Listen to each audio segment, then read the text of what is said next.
paz y alegría en Jesús y María. Liturgia de la Palabra de la Eucaristía Dominical. Desde la Ciudadela Jesús y María. Preside el Padre Teófilo Rodríguez. Oremos. Dios Todopoderoso y Eterno, dígnate, dirige nuestros pasos de manera que podamos agradarte en todo y así merezcamos en nombre de tu Hijo amado abundar en toda clase de obras buenas. Por nuestro Señor Jesucristo, tu Hijo, Padre amado, que vive y reina contigo en la unidad del Espíritu Santo y es Dios por los siglos de los siglos. Amén. Permanezcamos de pie, vamos a recibir la palabra que va a ser proclamada. En este día la Iglesia celebra el Domingo de la Palabra de Dios. Es un domingo dedicado a la celebración, reflexión y difusión de la Palabra de Dios. Abramos nuestra mente y nuestro corazón para acoger la palabra, que es lámpara para nuestros pasos, luz en nuestro sendero. Dios, a través de su palabra, desea revelarse y habitar en nuestra existencia.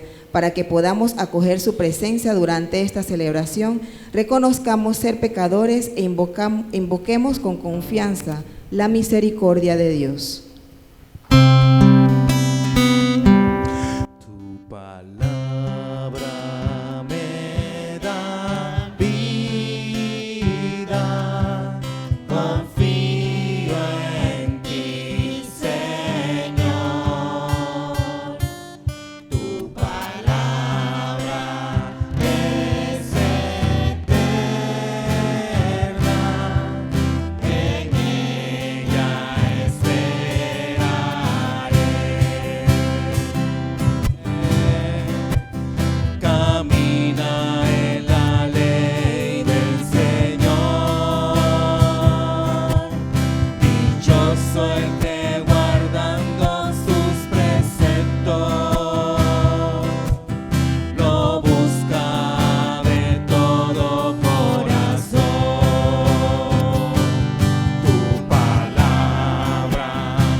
Del profeta Nehemías escucharemos una interesante exhortación a adoptar una actitud de fidelidad, atención y respeto, pero también de gozo ante la proclamación de la palabra de Dios. Escuchemos.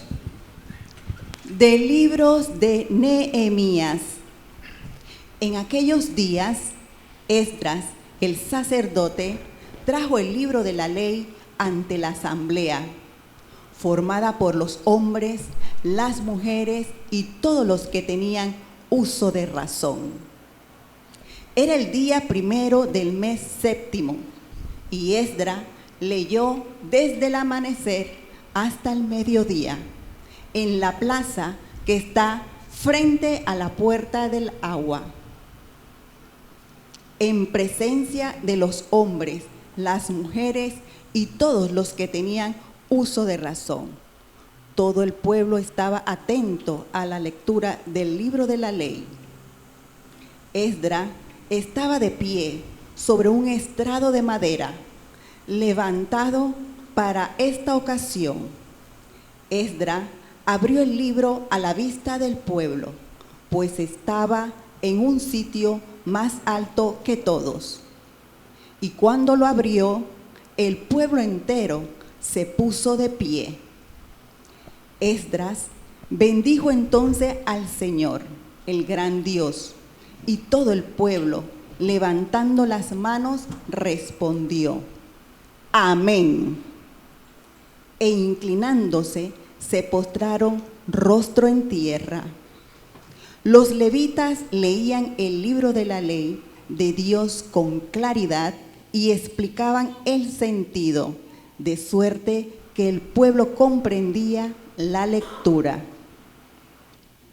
Entonces Nehemías, el gobernador, Esdras, el sacerdote y escriba, y los levitas que instruían a la gente, dijeron a todo el pueblo: este es un día consagrado al Señor nuestro Dios.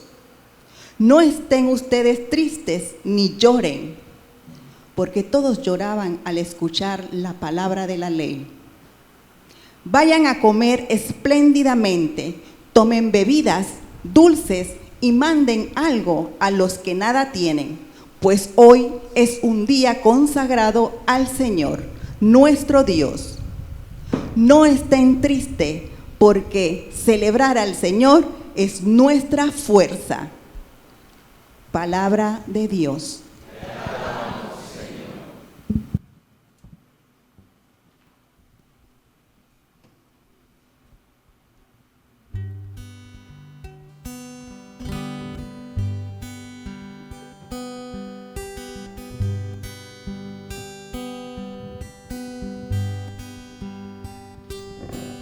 Tú tienes, Señor, palabras de vida eterna, palabras de vida eterna.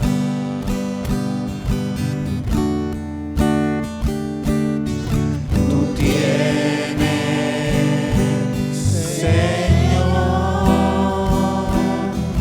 palabras de vida eterna, palabras de vida eterna.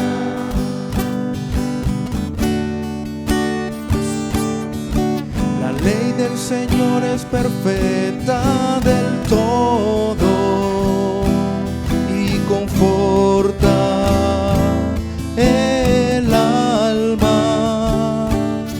Inmutables son las palabras del Señor y hacen sabio al sencillo.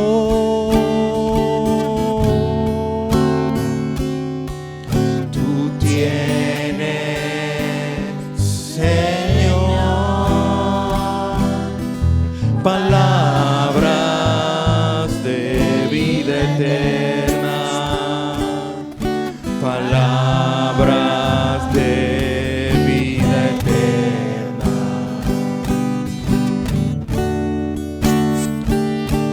En los mandamientos del Señor hay rectitud y alegría para el corazón. Son luces los preceptos del Señor para alumbrar el camino.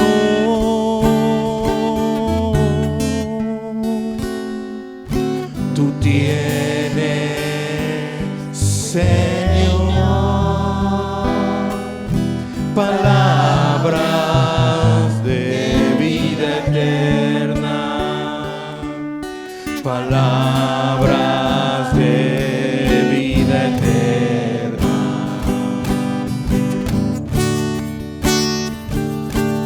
La voluntad de Dios es santa y para siempre estable. Los mandamientos del Señor son verdaderos y eternamente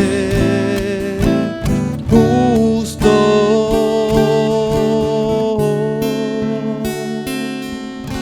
Tú tienes, Señor, palabras de vida eterna, palabras de vida eterna.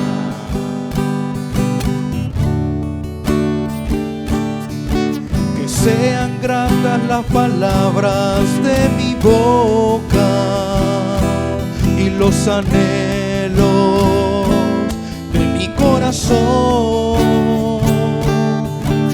Ah, Señor, que siempre te busque, pues eres mi refugio y salvación.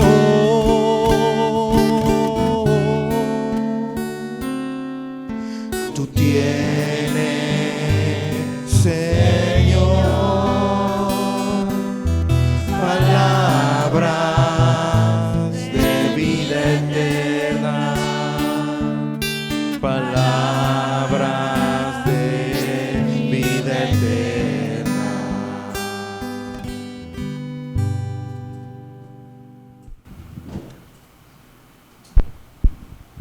En su primera carta a los Corintios, San Pablo usa el ejemplo del cuerpo humano para explicar el gran misterio del cuerpo místico de Cristo. Todos somos distintos, pero formamos una comunidad cuya cabeza es el propio Jesús. Prestemos por favor mucha atención. De la primera carta del apóstol San Pablo a los Corintios. Hermanos, así como el cuerpo es uno y tiene muchos miembros, y todos ellos, a pesar de ser muchos, forman un solo cuerpo, así también es Cristo. Porque todos nosotros, seamos judíos o no judíos, esclavos o libres, hemos sido bautizados en un mismo espíritu para formar un solo cuerpo, y a todos se nos ha dado a beber del mismo espíritu. El cuerpo no se compone de un solo miembro, sino de muchos. Si el pie dijera, no soy mano, entonces no formo parte del cuerpo. ¿Dejaría por eso de ser parte del cuerpo? Y si el oído dijera, puesto que no soy ojo, no soy del cuerpo, ¿dejaría por eso de ser parte del cuerpo? Si todo el cuerpo fuera ojo, ¿con qué oiríamos? Y si todo el cuerpo fuera oído, ¿con qué oleríamos? Ahora bien, Dios ha puesto los miembros del cuerpo, cada uno en su lugar, según lo quiso. Si todos fueran un solo miembro, ¿dónde estaría el cuerpo? Cierto que los miembros son muchos, pero el cuerpo es uno solo. El ojo no puede decir a la mano, no te necesito, ni la cabeza a los pies, ustedes no me hacen falta. Por el contrario, los miembros que parecen más débiles son los más necesarios. Y a los más íntimos los tratamos con mayor decoro, porque los demás no lo necesitan. Así formó Dios el cuerpo, dando más honor a los miembros que carecían de él, para que no haya división en el cuerpo y para que cada miembro se preocupe de los demás. Cuando un miembro sufre, todos sufren con él. Y cuando recibe honores, todos se alegran con él. Pues bien, ustedes son el cuerpo de Cristo y cada uno es un miembro de él. En la iglesia, Dios ha puesto en primer lugar a los apóstoles, en segundo lugar a los profetas, en tercer lugar a los maestros, luego a los que hacen milagros, a los que tienen el don de curar a los enfermos, a los que ayudan, a los que administran, a los que tienen el don de lenguas y el de interpretarlas. ¿Acaso son todos apóstoles? ¿Son todos profetas? ¿Son todos maestros? ¿Hacen todos milagros? ¿Tienen el don de curar? ¿Tienen el don de lengua y las de interpretar? Palabra de Dios. Te alabamos, Señor.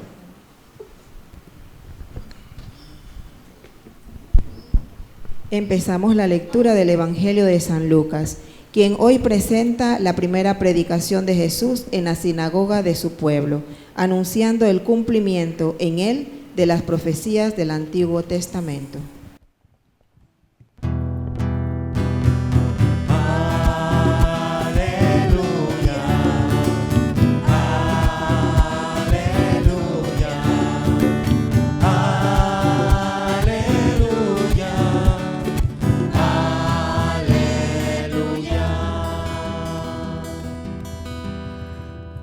El Señor me ha enviado para anunciar a los pobres la buena nueva y proclamar la liberación a los cautivos.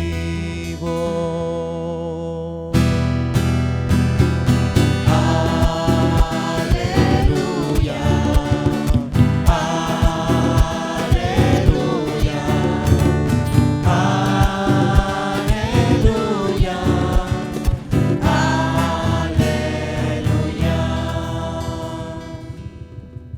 Que el Señor esté con ustedes. Y con tu espíritu. Lectura del Santo Evangelio según San Lucas. Gloria a ti, Señor.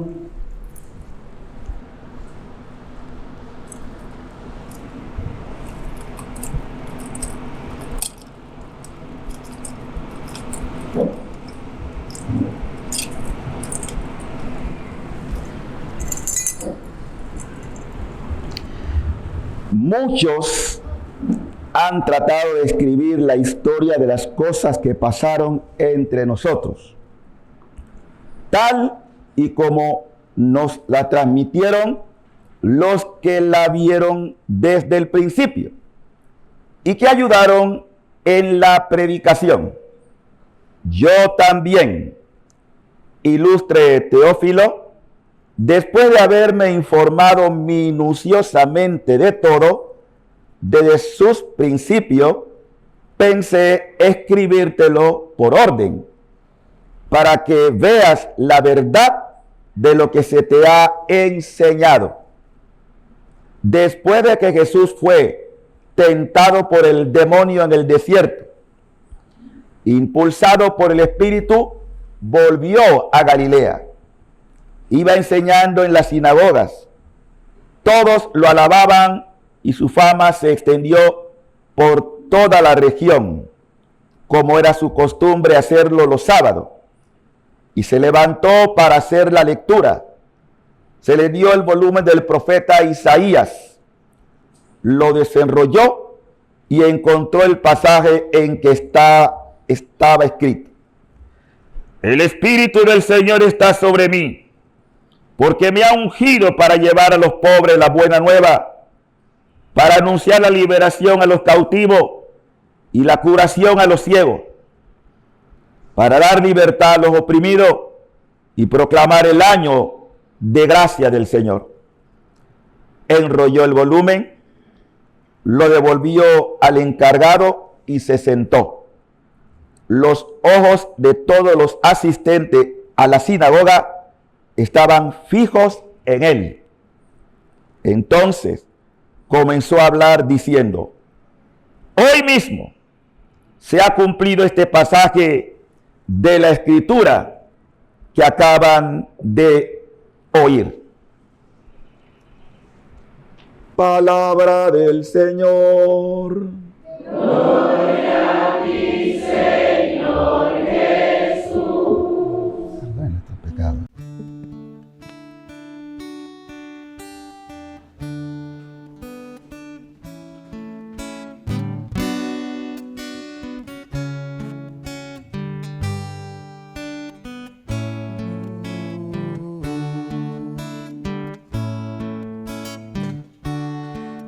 El Espíritu de Dios ha venido sobre mí.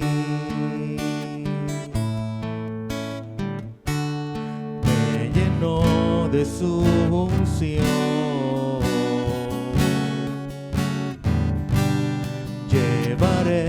su salvación. Me ha enviado a sanar al quebrantado, a poner al oprimido en libertad, pregonando libertad a los cautivos. En el año de la buena voluntad, como un río poderoso llena mi alma, como fuego purifica mi interior. Su presencia manifiesta en mi vida, derramando en mi ser su salvación. Abba Padre, gracias Dios Padre tierno y misericordioso, porque te pareció bien darnos la creación, todo lo que hoy vemos, pero más aún, Padre, gracias por el Verbo, la palabra encarnada en tu Hijo Jesucristo. Padre, ayúdanos a ser obedientes a esa palabra, a buscar siempre tu divina voluntad, como Cristo lo cumplió, que también podamos cumplirlo nosotros. Envía por eso el don de tu Espíritu, que nos impulse en todo momento a alabar, glorificar, exaltar tu majestad, Padre. Ven, ven Espíritu de Dios, ven, ven fuego de lo alto, llénanos. Alabado sea, Señor, digno de todo honor, digno de toda gloria. Ven, fuego de lo alto, llénanos, llénanos, llénanos. Santo, fuego de lo alto, ven, Como un río río de agua viva. Sopla Dios, sopla Espíritu Santo, llénanos con unción poderosa, poderosa, poderosa.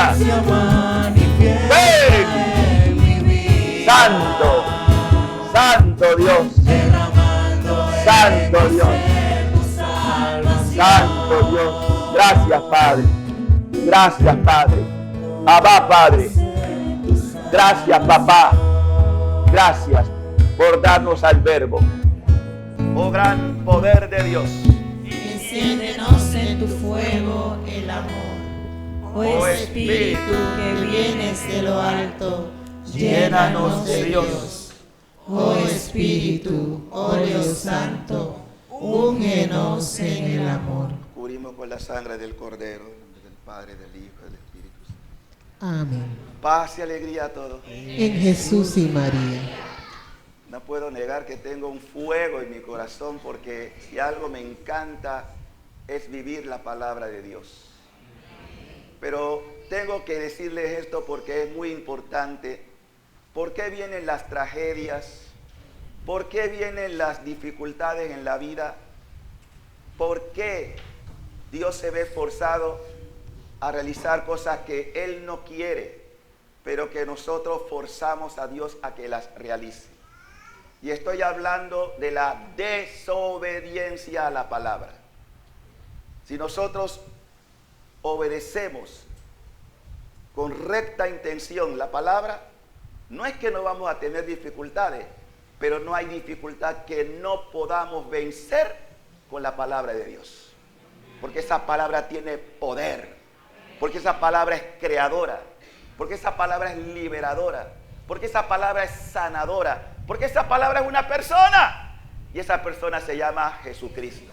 Y el Verbo, la palabra, se hizo y habitó, y esta mañana está aquí. ¿Cuántos creen eso? Que la palabra está aquí. La palabra. Ahora, veamos un poco la historia porque es bueno hacer lo que se llama memorial. El pueblo de Israel estaba muy acostumbrado a hacer memoria. Y por eso la tradición primero será de boca a boca, posteriormente vendrá ya la escritura, pero ya había un memorial, una memoria de la historia. En esta historia, en este memorial, los israelitas, cuando ustedes conocen algo de la historia de la esclavitud en Egipto, que Dios no lo llevó allá para la esclavitud, pero la historia nos relata que los egipcios vieron que el número de los israelitas iba creciendo porque ya era un pueblo bendecido. Dijeron, oigan, si esta gente sigue creciendo, va a pasar lo que está ocurriendo en Estados Unidos, que los inmigrantes van a ser dueños, pero todos emigramos de alguna manera, ¿sí? Entonces vieron la amenaza y dice, antes de que ellos nos superen en número, vamos a esclavizarlos. Y la esclavitud fue terrible. ¿Cuánto duró esa esclavitud? Según la Biblia, 400 años. ¡Wow! Hace mucho tiempo. 4 siglos de esclavitud y dura. Pero ¿por qué ocurre todo esto? Porque Dios también tenía un plan. Y de una desgracia, Dios saca bendiciones. De una prueba, de un sufrimiento, Dios saca enseñanza. Pero hay que saber interpretar. Dios no quiere la esclavitud. Dios no quiere que nadie esté sometido, que se le prive de su libertad. Dios nos hizo libres. Pero bueno, ¿qué ocurrió? Dios suscita a un liberador en su hora. Ustedes conocen ese liberador, ¿cómo se llama? Moisés. Y Dios le dio a Moisés una tabla. Una tabla que se conoce como la Torá. O sea, la escritura donde Dios da sus mandatos.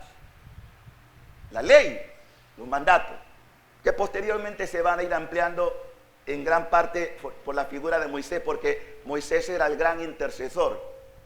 Y va recibiendo esta enseñanza, 10 mandatos fundamentales, 10, que después se van a ampliar, pero son 10. El primero, pon a Dios en el primer lugar de tu vida. Que nada ni nadie esté por encima de Dios en tu vida.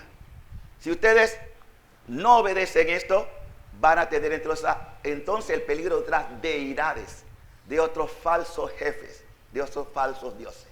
Y así ocurrió. Moisés, cuando el Señor le da esa tabla, ya el pueblo ha salido de Egipto, liberado, pero se fueron olvidando. Y creo que ustedes han hecho memoria. Ese itinerario de salida de liberación no debía durar más de 40 días. No debía. ¿Saben cuánto duró?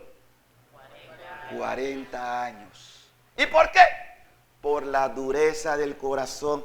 Es que los seres humanos somos tercos. Diga al que está a su lado, tú eres terca, tú eres terco. Sí, somos una partida de tercos. Que nos olvidamos de la alianza. Ya Dios, miren, por eso en la Biblia hay varias alianzas. Y la última ya no se puede superar. La última, que ya la veremos más adelante. Pero ahora, esta primera alianza del pacto que Dios hizo con los israelitas, miren, no bajaba Moisés de la montaña con la ley y ya habían edificado un burro, un buey, un animal para darle culto. ¿Por qué somos así los seres humanos? ¿Por qué nos gusta traficar con Dios buscando otros dioses falsos? Hoy vivimos en una sociedad a merced de las supersticiones.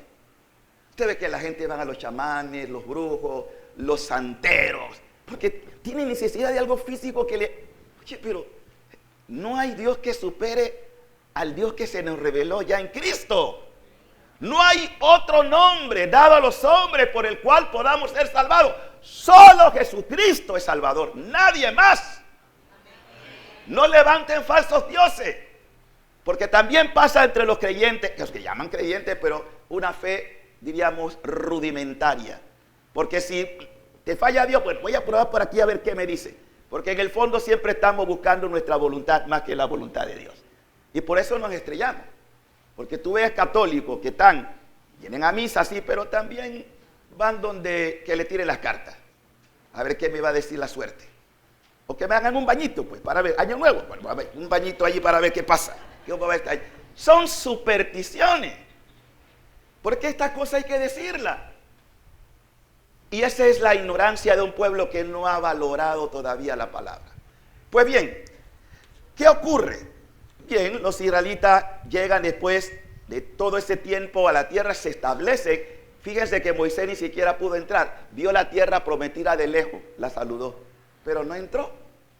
Pues le va a tocar entonces a otro líder. Josué llevan, se establecen en la tierra que Dios había bendecido como tierra que emana leche y miel. Es decir, una tierra de producción, una tierra bendecida por el Señor. Se establecen, se van estableciendo allí con casas, pues los campos se van, todo se va favoreciendo.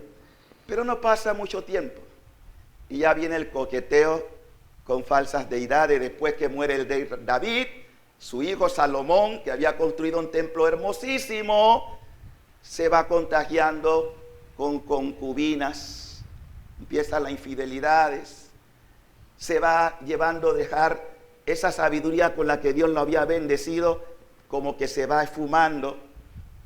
Y una vez que esto ocurre, el reino se divide.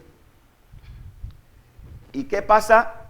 Van por esa desobediencia a la ley, a la palabra de Dios, porque hablar de la ley, hablar de la palabra de Dios,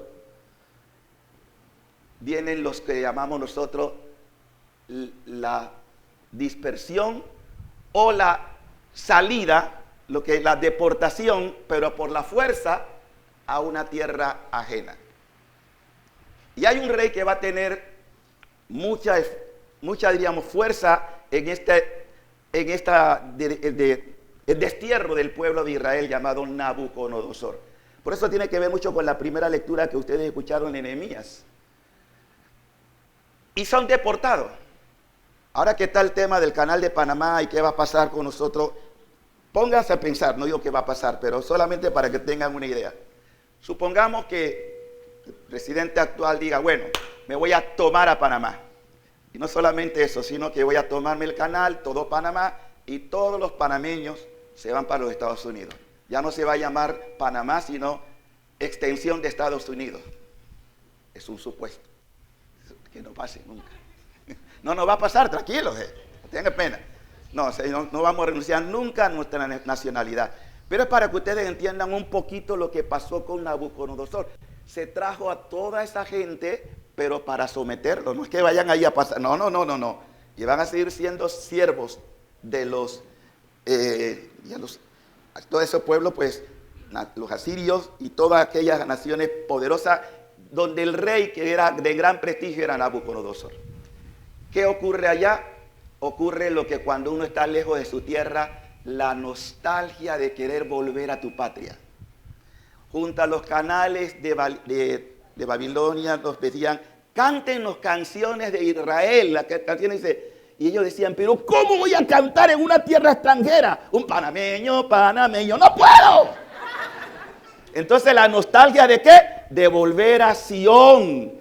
Ahí se despierta una espiritualidad, la vuelta, retornar a mi tierra.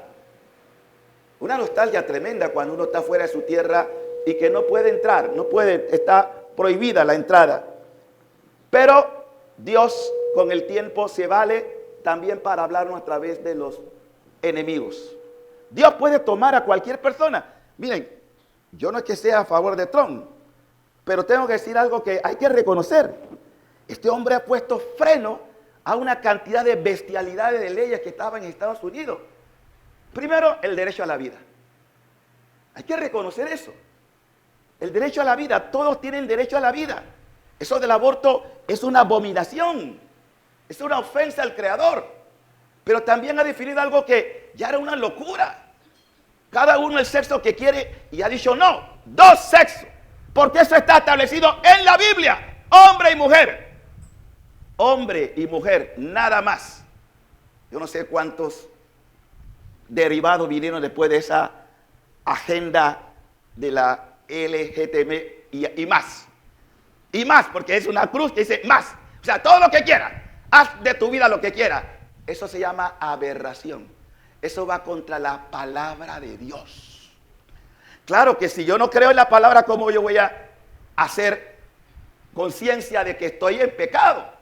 Bueno, de esto se puede hablar en otro momento, pero lo que quiero que ustedes entiendan de la palabra es que cuando Nabucodonosor permite que vuelvan a Israel, que reconstruyan su tierra, porque eso fue un toque del Señor, se valió de él, como también de Ciro en un momento. Dios se vale a veces del enemigo para hablarnos.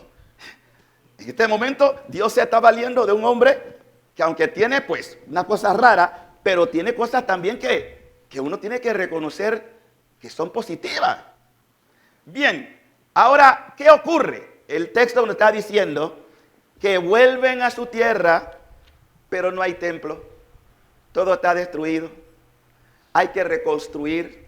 De hecho, se hará, pero antes de eso, dos personajes clave, Esdras y Nehemías, gobernador y el otro sacerdote, dice que de cuando vuelven a la tierra, y aquí es donde entra lo hermoso, que era el día primero del mes séptimo, y Esdras leyó desde el amanecer hasta el mediodía en la plaza que estaba frente a la puerta del agua, en presencia de los hombres, mujeres y todos los que tenían uso de razón, o sea, niños también. ¿Qué está pasando? Como tuvieron mucho tiempo en la esclavitud, deportados a esta tierra de Nabucodonosor, dice la palabra que muchos crecieron sin conocer nada de la Escritura, nada de la Torá, porque no podían rendir culto al Señor. Entonces se reúnen en la plaza y empiezan a leer la Escritura. Y muchos empiezan a llorar. ¿Cómo es que Dios nos ha dicho todo esto y nosotros no teníamos ni conocimiento? Claro, cuando tú no tienes conocimiento y después te vas enterando, el pueblo estaba golpeado. Y dice más adelante, el pueblo entero se puso de pie.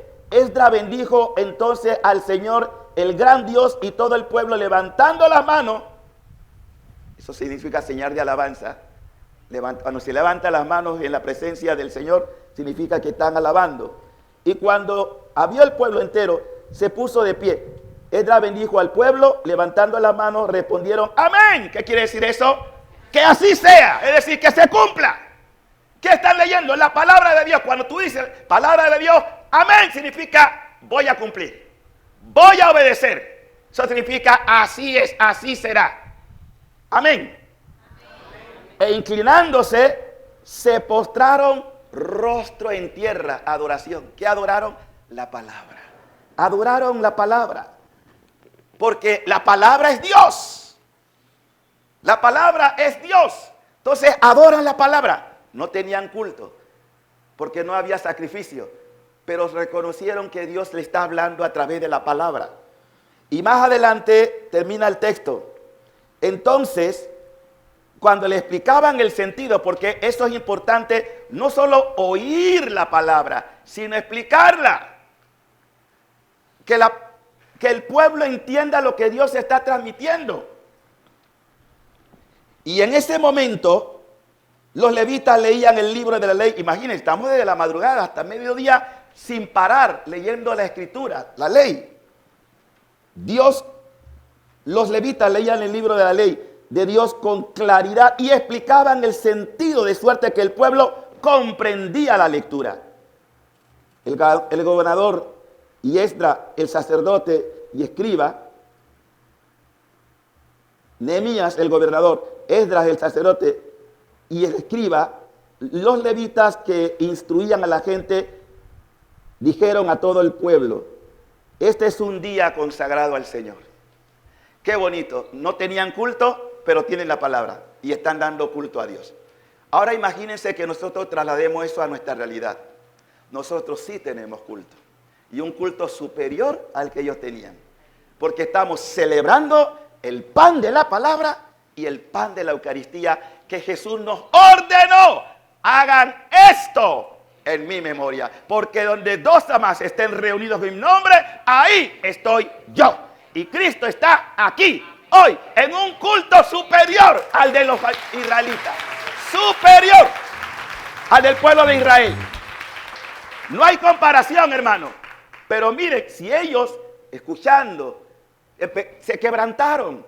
Porque de verdad hay momentos en que, yo no sé ustedes, pero yo he tenido momentos en que escucho una palabra de Dios y me golpea. Me ha hecho llorar. Es que necesitamos también eso, que la palabra te golpee, que tú, cuando te confrontas con esta palabra del Señor, tú tienes razón. Tú tienes razón, Señor. ¿Alguna vez han llorado por la palabra escuchada? Si no han llorado, hermano, hay un problema serio. Tienen un corazón duro. No, en serio. Cuando tú lees salmos, por ejemplo, hay salmos que, cuando yo lo leo y cuando lo repito tantas veces, yo digo, Dios mío, ¿cómo pagaré a Dios todo el bien que me ha hecho? Levantaré la copa en su nombre, Dios. Me toca, porque yo sé que mi Dios está vivo.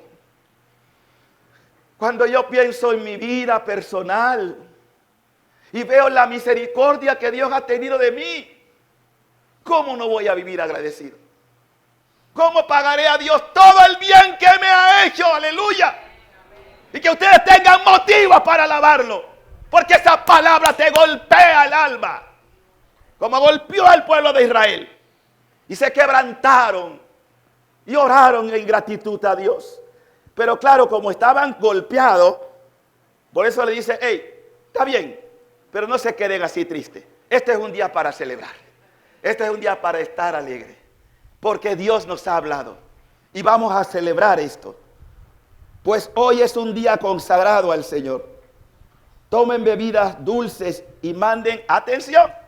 Cuando tú eres tocado por la palabra, tú no puedes ser egoísta. Tú sientes la necesidad de compartir el gozo que tienes. ¿Y con quién lo vas a compartir? Con tus hermanos. El gozo del Señor mi fortaleza es. El gozo del Señor mi fortaleza es.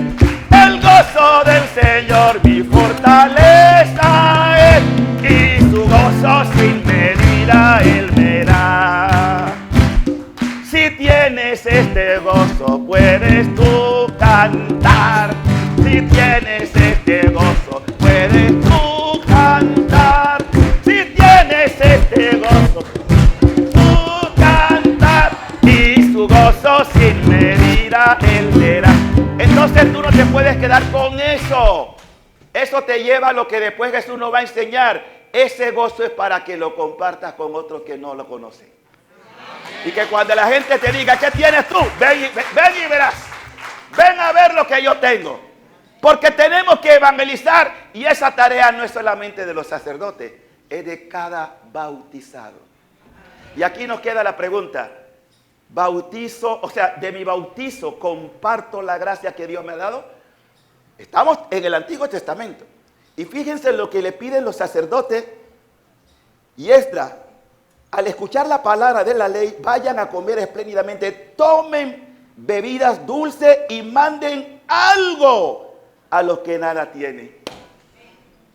De aquí van a bajar ustedes, los que han venido de Panamá al retiro carismático. ¿Cómo se han sentido? ¿Bendecidos o no? Pues vaya a compartir eso con los demás. Cuando lleguen a su casa diga, el gozo del Señor permanezca en este hogar, aleluya. Lleven la alegría, transmitan lo que han recibido. Yo no puedo quedarme con esto para mí, no podemos ser egoístas. Hay tanta gente necesitada de Dios. Hay tanta gente necesitada de la experiencia de un Dios como tú puedes vivenciarlo. Contagia. No te quedes con eso. Porque es una exigencia evangélica y lo vamos a ver mejor en la segunda lectura de San Pablo a los Corintios. Y ahí entramos directamente. Pero antes, permítame lo que el Salmo al final que hemos también proclamado cuando dice el Salmo 18, que sean gratas la palabra de mi boca y los anhelos de mi corazón. ¿Cuáles son los anhelos de tu corazón? ¿Qué es lo que, por quién suspira tu alma? Cuando tú escuchas otro salmo, Como busca la sierva las corrientes de agua, así mi alma te busca a ti, Señor. Tengo sed de Dios. Y el único que puede saciar eso es el mismo Dios. Pero este salmo nos está diciendo que lo anhelo de mi corazón. ¿Amas a Dios? El que ama quiere estar con el amado. Dios es la razón de mi amor, por lo cual mi alma suspira por Él. Y quiero estar con Él, en su presencia. Haz, Señor, que siempre te busque. Mire lo que está pidiendo el salmista. Señor, que siempre te busque, que no me desvíe de ti, porque hay muchos que iniciaron el camino y se desviaron del Señor. Y eso le duele al Señor. En los años que llevo en mi ministerio he visto tanta gente, y lo digo también pensando en los hermanos carismáticos. Sí, porque lo he visto. Yo les compartí a ustedes que este gozo que Dios me ha dado nunca ha disminuido. Al contrario, estoy más loco. Pero lo voy a decir por qué. Porque vi gente en las asambleas. Yo tengo un gozo en mi alma, un gozo en mi alma. ¿Sí? Es bueno, no digo esa malo. Pero ese gozo siempre también tendrá una cruz. Siempre habrá una prueba. Porque el Dios que me ha hablado me dijo, sí, acuérdate que mi seguimiento no exime de la cruz, no exime de la prueba. Y por eso, cuando tú vas entendiendo esto, ya hemos hablado de Pablo ayer, pues la fiesta del la gran conversión de San Pablo. Él nos enseña muchas cosas, no solamente de palabra, de vida, con su propio testimonio. Ustedes han escuchado muchas veces esa expresión, aquí la hemos recitado varias veces. Estimo que los sufrimientos del tiempo presente, lo que estoy viviendo ahora, no se compara a la gloria que voy a recibir. Cuando tú tienes eso claro en tu mente y en tu corazón, no hay problema, no hay dificultad, no hay dolor que tú no puedas superar si estás en Cristo, si estás firme en Él. Porque estás en la roca, estás en la roca. Más aún, te ríes del dolor, te ríes del sufrimiento, te ríes de la adversidad, porque tú sabes dónde está tu corazón. Por eso los anhelos de tu corazón tienen que estar en Cristo, en Él. Si venzo no es por mi fuerza, es con la fuerza de Él. Porque sin Él no puedo nada. Él nos lo dijo, sin mí no pueden nada. Entonces hay que apoyarse en Él, la roca. Y así entramos en la carta de San Pablo a los Corintios. Nadie más que Él para poder decir lo que dijo. Yo ayer explicaba en la novena que estábamos celebrando en Panamá, en Pedregal, que nosotros los católicos debemos entender algo de la historia de la iglesia. Porque lo que Pablo está diciendo aquí, ¿cuántas iglesias creó Jesús? Porque hay más de 50,000 distintas denominaciones que todas se llaman cristianos, todos, pero estamos divididos. La lectura que San Pablo nos ha dado hoy nos habla totalmente de lo contrario. Nos habla de la diversidad en la unidad y lo compara con el cuerpo. Y esto es importante, queridos hermanos, porque también duele. ¿Por qué muchos católicos? Sí, porque cuando vino la primera división con la iglesia de Oriente, nosotros somos de Occidente, pero era una sola iglesia, hasta el año 1050, cuando vino el fraccionamiento con nuestros hermanos ortodoxos, que dura hasta el día de hoy. Pero el Papa, ayer escuché algo hermoso, y yo le creo a Dios y le creo también a la esperanza que tiene el Papa, que también la tengo yo. El Señor le dijo a una mística que hace poco murió, creo que ustedes han oído hablar de ella, para mí fue una auténtica profeta llamada Basula. Y el Señor le dijo a Basula que lo único que Él quiere de nosotros es que unifiquemos la fiesta de Pascua. Y se pónganse de acuerdo. Y el Papa dijo en estos días, yo digo, ¡ay, Dios mío! Estamos en la misma línea, que la Iglesia Católica no tiene ninguna dificultad de que adecuemos una sola fiesta de Pascua. ¿Cómo es posible que todos llamándonos cristianos celebramos Semana Santa diferente por el cambio de los horarios y también de las semanas? Cambiamos y eso 2 veces pasión, 2 veces resurrección. No puede ser. Entonces Jesús le prometió a ella que el día que eso se haga, vendrá la gran unidad de todos los cristianos. Una profecía del Señor. Y para que vean que esto tiene sentido, el Papa no tiene ninguna dificultad. El problema no es el día, es que nos pongamos de acuerdo en una sola fecha, cualquiera que sea. Porque ellos tienen el calendario más antiguo, se llama Juliano. Nosotros tenemos el calendario gregoriano, que fue donde vino la dificultad, pero antes ya venía el problema, la división, por un tema crucial. Miren cómo el demonio es hasta astuto. ¿Cuál fue el problema crucial? El tema sobre la filioque, es decir, el Espíritu Santo. Miren que el demonio es un desgraciado, diga el diablo desgraciado, dígaselo, diablo desgraciado. Sí, el tema de la filioque, ¿qué es? ¿De quién procede el Espíritu? ¿Del Padre o del Hijo? De ambos. Pero uno decía, no, procede. No, es que por eso es tan importante la sana doctrina, porque todo aquello que llega, y Pablo lo dice claramente aquí, una parte del cuerpo no puede estar en desacuerdo con la otra. Son 3 en 1. El Padre no es el Hijo no es el Padre y el Hijo no son el... Pero son uno. ¿Y cómo se cocina eso? Usted lo tiene. Usted es uno teniendo un cuerpo, un alma y un espíritu. Son 3 ustedes. Uno. Pero 3 realidades. Una física y las otras 2 son espirituales.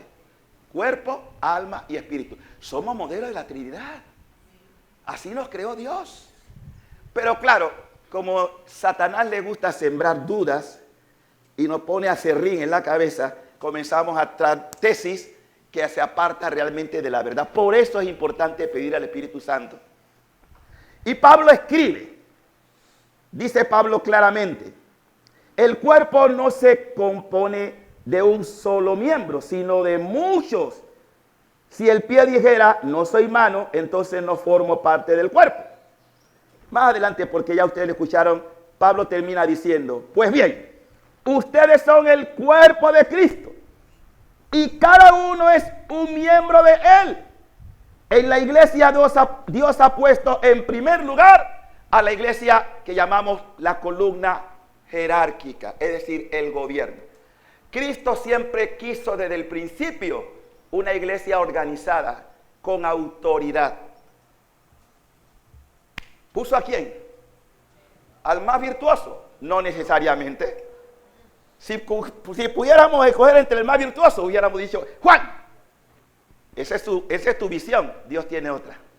Quería mostrarnos que indistintamente de la miseria de Pedro, él era el primado.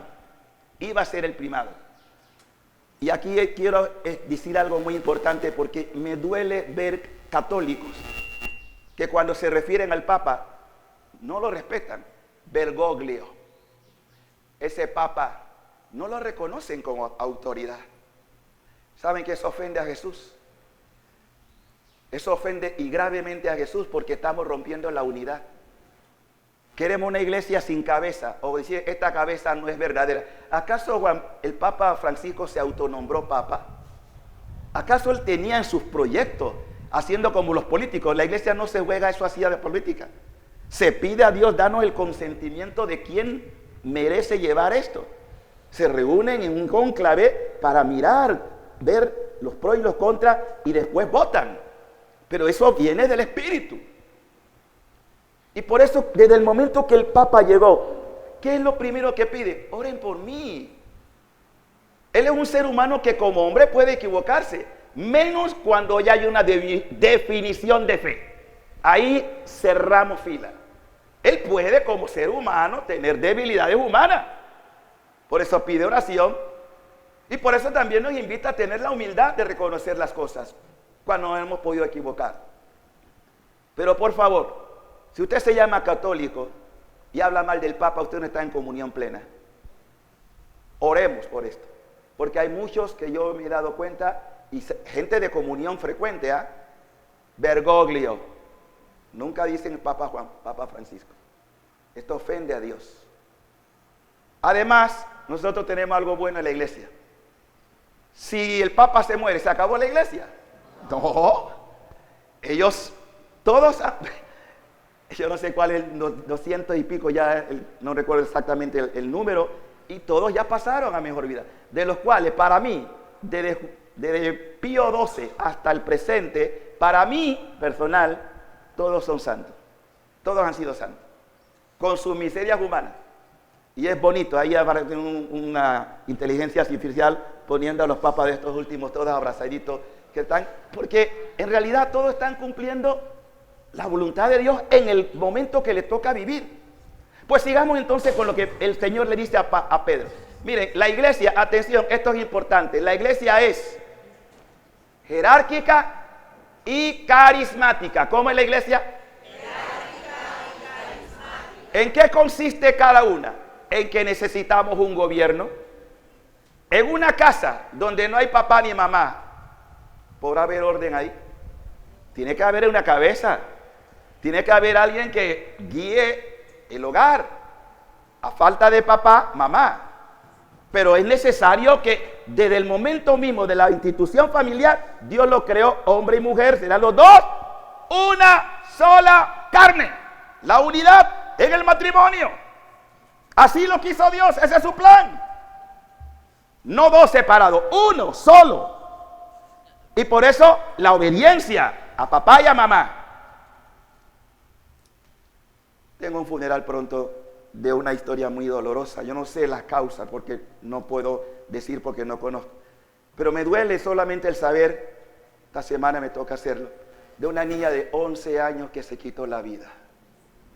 Y me pregunto, ¿qué pasó realmente? No sé, no tengo ni conocimiento, pero sí me ha dolido esto. Pasó aquí cerca. Entonces yo me pregunto, esta mañana también escuchábamos un video de una psicóloga hablando del daño que están dando las redes sociales. Están afectando las neuronas de los neuronas de los niños, lo están trastornando. Un estudio serio de esto, y cómo los niños ya se están volviendo agresivos, a tal punto que quitarle un celular a un niño forman tal berrinche que los papás no tienen control cómo dominar eso. Y quiero decirle ahora de mi interpretación, eso es diabólico. Satanás ha entrado en la familia por la tecnología. No quiero decir que la tecnología sea mala, no estoy diciendo eso. Pero es un instrumento del diablo, dice, aquí tengo oportunidad de entrar. Y está haciéndolo. Pregúntense. Y los padres han perdido autoridad sobre eso. Oye, bueno, yo vengo de una generación ya bastante pasada, ¿no? Nuestros abuelos, bueno, mamá, nos hablaba, y la mamá sobre todo, mamá era la que tenía los pantalones ahí. Hablaba con la vista. Ya, recógete que tú sabes lo que viene. Nuestros padres antiguos hablaban así. Hoy cuántas veces hay que estar repitiendo lo mismo, que saque la basura, ¡saca la basura! ¿Por qué tenemos que actuar así? ¿Por qué tenemos que irnos a los extremos? Estas son realidades que estamos viviendo. Porque estamos en una sociedad infectada. ¿Qué? Exactamente. Uno mismo saca. Es verdad. Entonces, esa es la sociedad que estamos viviendo. Porque es una sociedad que está vacía de Dios. Donde se han perdido estos valores de la palabra. Pablo entonces entra en el tema de la unidad. De que cada quien tiene su responsabilidad. La nariz no tiene la función de la oreja, pero forma un solo cuerpo. Yo no puedo hacer a la nariz, oreja, yo no te necesito. Es un absurdo. Entonces, ¿qué es esto? Ya vimos la iglesia jerárquica, pero la iglesia no puede vivir solamente como jerarquía, no todos pueden mandar. Tiene que haber un cuerpo llamado iglesia, bueno, voy a expresarlo así, carismática. No te habla necesariamente del momento carismático. El carisma significa don o dones. Dios ha distribuido desde el principio diversidad de dones. Diversidad. Don de lengua, don de sanación, don de liberación, don de hacer milagros. Diversidad de dones. Pero no nos quedemos en esos dones extraordinarios. El mismo Pablo, estamos en el capítulo 12, pero si pasa el capítulo 13 de esa misma carta, San Pablo va a decir, pero entre todos esos dones, el más grande es el que más nos falta. El amor. Ama y haz lo que quieras, pero ama. Es que además vamos a ser juzgados en el amor. ¿De qué me sirve a mí? Porque en el fondo me estoy buscando yo. Ay, tengo el don de sanación. Pongo la mano, la gente recibe. Por Dios, eso es protestantismo. Aquí no estamos para exaltar mi ego. Yo lo hice. ¿Qué hice? Además, ningún milagro. Yo cuando estoy participando en un sacramento, o el de la que hace poco estuvimos confesando, yo no soy el que perdono. Yo no tengo ese don es de Cristo.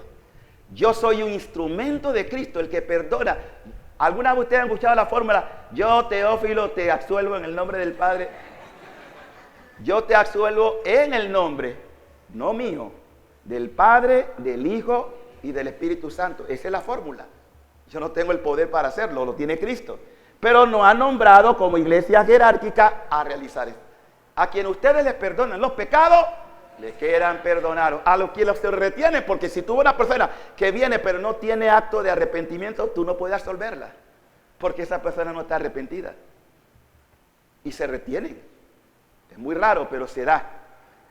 Bueno, y así pasamos ya, perdonen haberme alargado en esto, pero ahora vamos a entrar a la parte que termina como la corona del evangelio de hoy, perdón, de la palabra de Dios hoy, que es el evangelio de Lucas. ¿Quién era Lucas? Lucas era un médico, su profesión era de la medicina, pero también se sabe que era un buen pintor.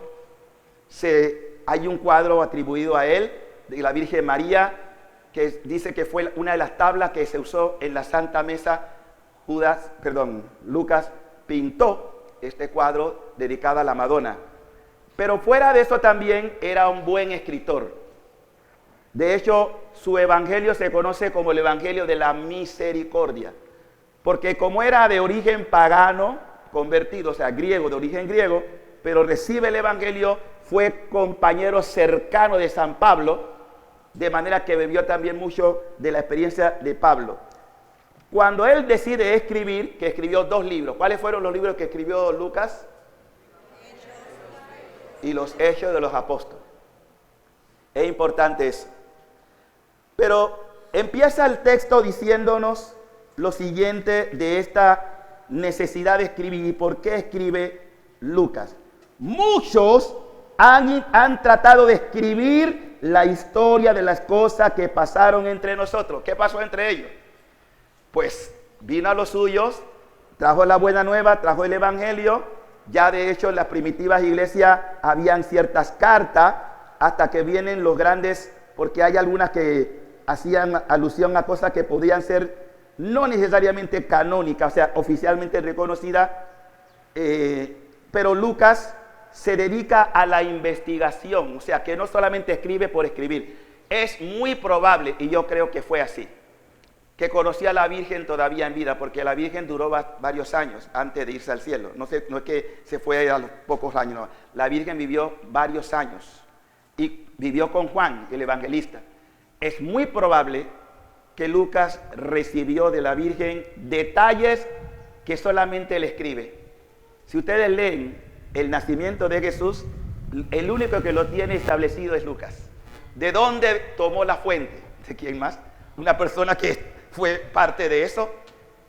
Y como la Virgen es como dice, no necesariamente escriba así, porque la Virgen siempre trabajó en bajo perfil, a pesar de que es la mujer excelsa para Dios. Entonces les da detalles de cómo fue el nacimiento, de cuándo llegaron los pastores, cuándo llegaron los reyes. Eso solamente podía dar la fuente una persona que había vivido de esto. Y por eso Lucas dice, porque él fue a la raíz, a la fuente, Y dice más adelante, muchos han tratado de escribir tal y como nos lo transmitieron, y allí pongan entre paréntesis María, Juan, entre otros, Pablo, los que las vieron desde el principio, o sea que fueron testigos oculares de lo que ocurrió. Y más adelante dice, los que lo vieron desde el principio y que ayudaron en la predicación, es decir, llevar la buena nueva. Yo también, se une a ese grupo de personas que fueron a la fuente, yo también ilustra Teófilo, después de haberme informado, y usa una palabra muy especial. ¿Cómo se informó? Minuciosamente, o sea que fue a lo profundo. Entonces podemos estar hablando de un evangelio auténtico, minuciosamente, querido Teófilo. La pregunta es, ¿quién es ese Teófilo? No soy yo. No existía. Aquí puede haber una especie de gentilicio, es decir, Teo significa Dios, Filo significa amante. Él está dedicando el libro que puede tener dos interpretaciones. La primera yo creo que es esta: a los que aman a Dios. Escribo este libro a los teófilos, es decir, a los que aman a Dios o aman su palabra. Pero también se puede decir, porque ese es el sentido de la palabra, es una palabra griega. La otra interpretación es que muy probablemente, y también creo que fue algo así, Teófilo era un benefactor. Es una persona que tenía recursos. Acuérdense que no existía la tecnología que hoy tenemos, que todo se hace de la noche así. Eso se escribía a mano, con pluma de aves. Se escribía con poca luminosidad. O sea, imagínense lo que era escribir una palabra, una frase. Lo que tardaba eso. Cuando tú ves todos esos capítulos, y fuera de eso, había que hacer copia de los originales. Que también, es que a veces nosotros tenemos las cosas tan fácil y no nos metemos a ver todo lo que hay el trasfondo en esto. Entonces, tenía que haber personas que financiaran eso, que pudieran haber varias copias. Oye, porque es necesario que el evangelio llegue a mucho. Así que, dentro de las dos realidades, podemos sacar lo mismo. Ustedes son Teófilo, diga, hola Teófilo, diga, o Teófila, dígaselo. Dígaselo. Todos son Teófilos. ¿Cuántos aman a Dios aquí? Amén. Son Teófilos. Ese es el nombre. Son benefactores de Cristo, pero no se queden con eso. Haga que los demás también conozcan esto.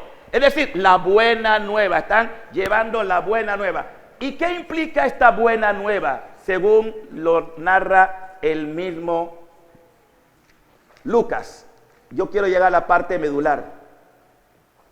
Después de que Jesús fue tentado por el demonio en el desierto, impulsado por el Espíritu, toda la vida de Jesús es una vida movida en el Espíritu. Los teólogos lo llaman la neumatología de Cristo, o sea, neuma, espíritu. Cristo fue movido. Marco lo dice de una manera más fuerte. Marco dice, ponte de acá papá, también déjame usarte. Voy a usar. Dice que Jesús, cuando lean el Evangelio de Marco, dice que el Espíritu empujaba a Jesús, lo empujó al desierto. No, así textualmente, o sea, el impulso, no es que no lo tuviera, pero una manera de decir que se dejaba mover por el Espíritu.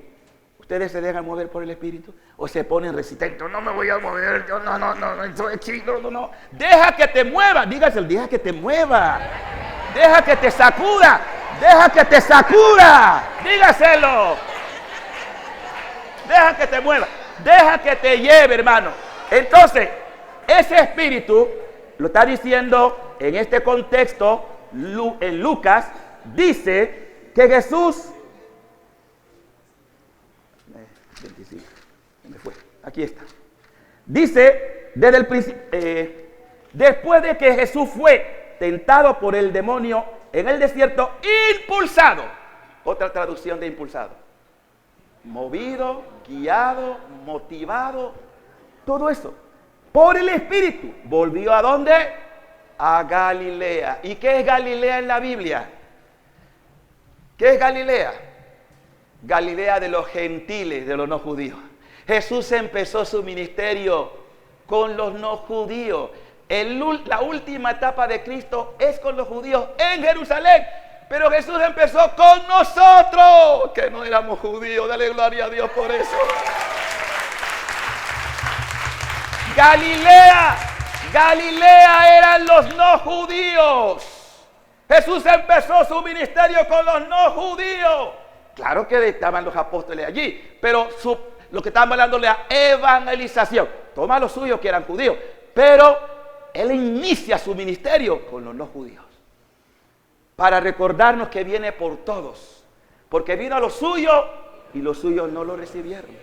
Y ahora nos dice claramente que Galilea iba enseñando en la sinagoga, todos lo alababan y su fama se extendió por la región. Fue también a Nazaret, donde se había criado, entró en la sinagoga, como era costumbre hacerlo los sábados.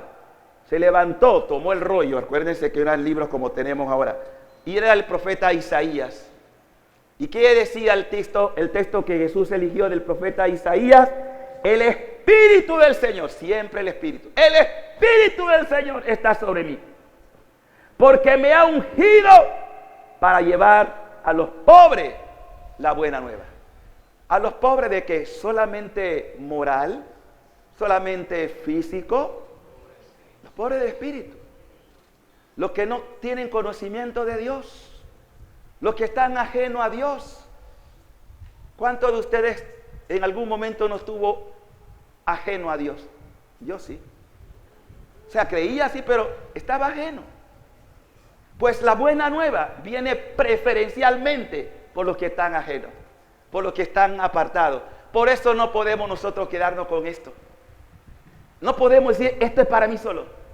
Ay de mí si no hablo de él. Ay de mí si no contagio a otro. Y por eso viene a los de Galilea, de los paganos. Se le dio el volumen del profeta Isaías y lee: el Espíritu del Señor está sobre mí, porque ha ungido para llevar a los pobres la buena nueva, para anunciar la liberación a los cautivos.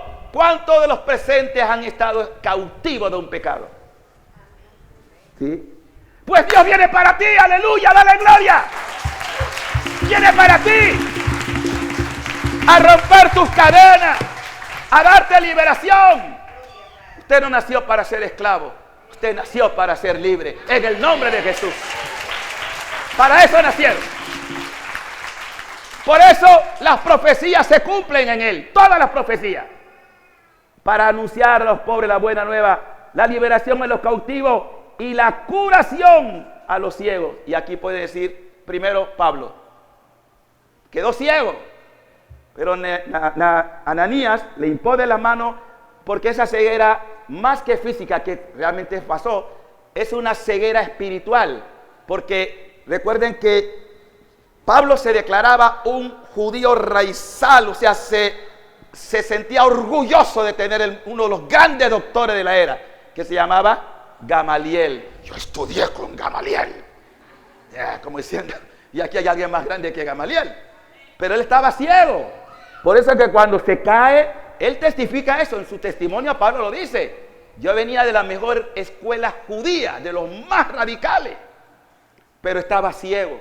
Como hay mucha gente que dice que cree en Dios, pero están ciegos, porque están centrados en ellos mismos, más que en Dios. Termina la curación a los ciegos, para dar la libertad a los oprimidos, y proclamar ¿qué cosa? ¿Qué es el año de gracia? ¿Qué es el año de gracia? Esto los judíos lo tenían contemplado en su fiesta. El año de gracia era un tiempo de los 50 años, cuando se hacía un jubileo, un tiempo de gracia donde los que estaban sin menos recursos era la sociedad. No, por eso los judíos hasta el día de hoy son muy solidarios entre ellos. ¿Usted ha visto un judío pobre? ¿Y se han preguntado por qué? Porque ellos son solidarios. En los judíos es raro, muy raro ver un judío pobre, porque ellos patrocinan unos a otros, porque eso no puede pasar en nosotros. Pero no solamente era eso, ellos tenían por ley devolver las cosas que en algún momento se habían apropiado, tenían que distribuir, era lo que llamamos un socialismo. De hecho, la ideología política es un socialismo, no en sentido comunista, de que a nadie le falte lo esencial para vivir entre las familias, y se apoyan unos a otros. ¿Por qué no puede ser así? Pues la iglesia también, ya cuando Cristo viene, vamos a darnos cuenta, porque el mismo Jesús nos habla de ese año de gracia. Pues el año de gracia es lo que la iglesia en este tiempo está viviendo, y el Papa lo ha querido enfocar en ese sentido. Estamos en un jubileo, un año de gracia, que ahora se celebra al principio 50 años, después 25, bueno, ahora 25, pero también hay años de gracia extraordinario. Juan Pablo hizo alguno, también el Papa Francisco. El año de la misericordia fue un año jubilar extraordinario. Este es un año ordinario, o sea que cada 25 años. O sea que estamos en un tiempo de gracia, y ayude a la gente que sus vecinos, hey hermano, tú sabes que estamos en un tiempo de bendición. Tú sabes que si tú vas a la iglesia, te confiesas de corazón, haces una caminata de un lugar a otro para llegar a donde están las indulgencias. Tú sabes que si tú te mueres después de haberte confesado y después de haberte recibido la absolución, que si te mueres ese día te vas directamente al cielo. Aleluya. ¿Sabían eso? Eso se llama indulgencia plenaria. ¡Plenaria! Qué bonito sería morir así, ¿no? O pídale al Señor, como el Señor le gusta que le pidamos. Señor, me gustaría morir, no digo este año, pero en un año de gracia. ¿Cuándo? Cuando tú quieras. No es malo, pero después de haberte confesado. No, nada pendiente. Suelte todo lo que tenga. Pídalo. Al Señor le gusta que le pidamos cosas bonitas. Señor, me gustaría morir. O también, el Señor no, es que el Señor es lo máximo. Él le dice a Santa Faustina que en el día de la Divina Misericordia es un año de indulgencia plenaria. ¿Sabían ustedes eso? El día de la Divina Misericordia. De manera que yo sí se lo pido. Señor, quiero morir un día de la Divina Misericordia. ¿Cuándo? Yo no sé. Eso ya es decisión tuya, porque la muerte solamente Dios decide el día y la hora y las circunstancias, pero no está malo pedirlo. Señor, yo quiero morir un día de la misericordia. Después de la misa. Pero no tener miedo a eso, porque la vida trasciende. Es que trascendemos. Esta vida es temporal. Estamos tan aferrados a ella como si no. Mire, yo cuando me veo a mí mismo, ya yo siento los achaques de los años. Ya yo no soy el John Boy ese que brincaba, saltaba, hacía piruetas. Ya no. Ya tengo que cuidarme, cuando me levanto en la mañana, ay, las rodillas. ¡Ey! Los años pesan. Los años pesan. Ya no soy ese que podía hacer piruetas porque era un atleta, ¿verdad? Todas esas cosas, ya no. Y tengo que decir, Teófilo, ya no estás para eso. Hacer un salto mortal ahora, yo creo que me desnuco. Yo hacía saltos mortales, yo fui gimnasta olímpico. Aquí en Colón representé a la provincia a nivel nacional. Pero bueno, ya es el pasado, ya. Las hojas blancas.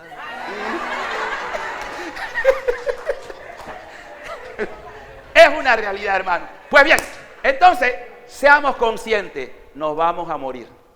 Día y hora nadie sabe, pero quiero estar preparado para que cuando llegue esa gracia de Dios me alcance y podamos pasar de esta vida a la inmortalidad. Que así sea. Que todos sigan pasando un feliz día. Bendiciones.